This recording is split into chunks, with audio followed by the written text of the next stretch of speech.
মানুষ শত শত লাশ রোডত ফেরে দেখুম রোডের লাশ করে যাবে কই আর আইয়ান আর দেশের নাগরিকত্বর অধিকার লাই হদ্দি আর হনাকান স্থান দেওয়া করবে না আর শুধু তুলে দিলে হবো না আর কি রোহিঙ্গা তো হারাবে কি এ দেশের নাগরিকের যদি আর দেশের অধিকার দেখাই না পারে।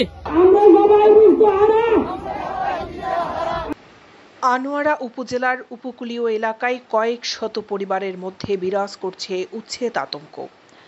চট্টগ্রাম পানি উন্নয়ন বোর্ড কর্তৃপক্ষ তাদেরকে সরিয়ে যেতে মাইকিং করছে এবং আগস্ট মাসের 1 তারিখে উচ্ছেদের ঘোষণা দিয়েছে।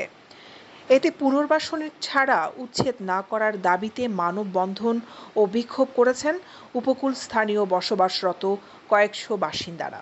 আমাদের দাবি পানি উন্নয়ন বোর্ডের দাবি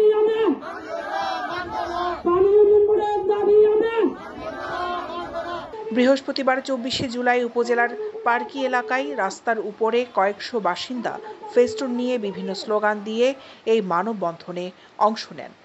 জানা যায়, চট্টগ্রাম পানি উন্নয়ন বোর্ডের অধীনে আনোয়ারার উপকূল বেড়িবাঁধ এলাকায় কয়েকশো বাস্তুহারা পরিবার বসবাস করে আসছেন। সেখানকার বাসিন্দাদের গত 3 থেকে 4 দিন পানি উন্নয়ন বোর্ড মাইকিং করে 31 জুলাইয়ের মধ্যে জায়গা খালি করে দিতে বলা হয়েছে। তা না হলে আগামী আগস্টের 1 তারিখে উচ্ছেদ করা হবে বলেও ঘোষণা দিয়ে আসছে।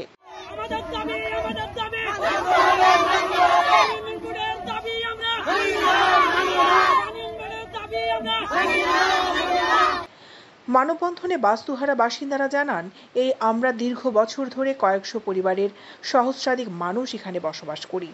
এই জায়গাগুলো অনেক নিচু ছিল, নিজেরা মাটি ভরাট করে বসবাস করে আসছি।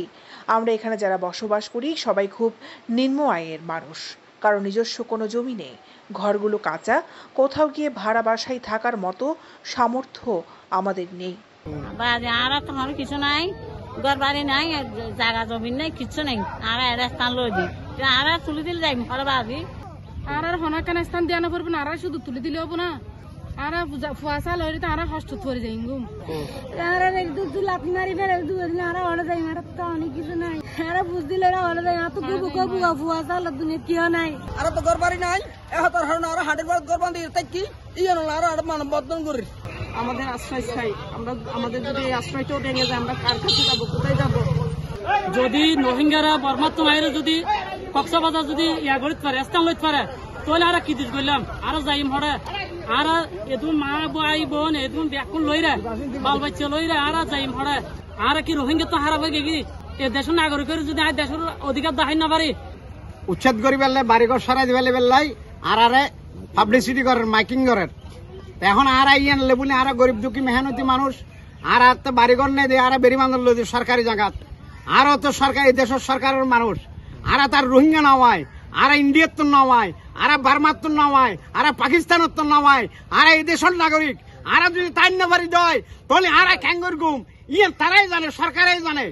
এবং ইয়ের প্রতিবাদ গরিবের লাই বলি আর ইয়া বেরিবাঁধর অসহায় মানুষ আর ঘর থাকতো বাড়ি থাকতো বিড়ে থাকতো আর বেরিবাঁধর না থাকতাম আজ আর সাগর থাকতাম নলি ফার থাকতাম আর ফার জায়গা দাও, সাগরের জায়গা দাও, নদীর জায়গা দাও, বাংলাদেশের ভিতরে জায়গা দাও আর ইন্ডিয়ায় থাকুম নইলে আর এর বিকল্প পদ্ধতি মানুষ শত শত লাশ রোডত ফেরে দেখুম রোডের লাশ করে যাবে কই আর আর দেশের নাগরিকত্বর অধিকার লাই হদ্দি।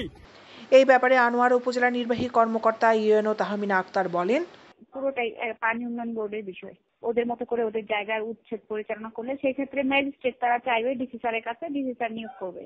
চট্টগ্রাম পানি উন্নয়ন বোর্ডের নির্বাহী প্রকৌশলী শওকত ইবনে শহীদ বলেন, আমাদের সামগ্রিক সিদ্ধান্ত হইল যে মন্ত্রণালয় থেকে বলে সরকারি জায়গায় যারা অবৈধভাবে ভোগ দখল করতেছে উচ্ছেদ করতে হবে। সেই অনুযায়ী আমি সব এসডি সাহেবদেরকে নির্দেশনা দিয়ে দিচ্ছি। এখন ওখানে মাইকিং হয়েছে কিনা আমি এসডি সাহেব থেকে খোঁজ নিতে পারি। অসহায় লোককে, মেহনতি লোককে পুনর্বাসন করে আমাদের উচ্ছেদ করা হোক। ডিসি ওসি যেহেতু তিন সাহেব আছে অনুরোধ আর যেন একটা সুব্যবস্থা করে দেয় পানি উন্নয়ন বোর্ড যেন আর উচ্ছেদ নগরী বেলায় একখান বন একখান দায়িত্ব লয়। সেই দাবি জানাই এই এলাকায় যারা অবস্থিত আছে বাসিন্দা আছে তাদেরকে একটা পুনর্বাসন করা হোক, না হয়তো আর্থিকভাবে ক্ষতিপূরণ দেওয়া হোক। দৈনিক আজাদী নিউজ ডেস্ক। আমাদের দাবি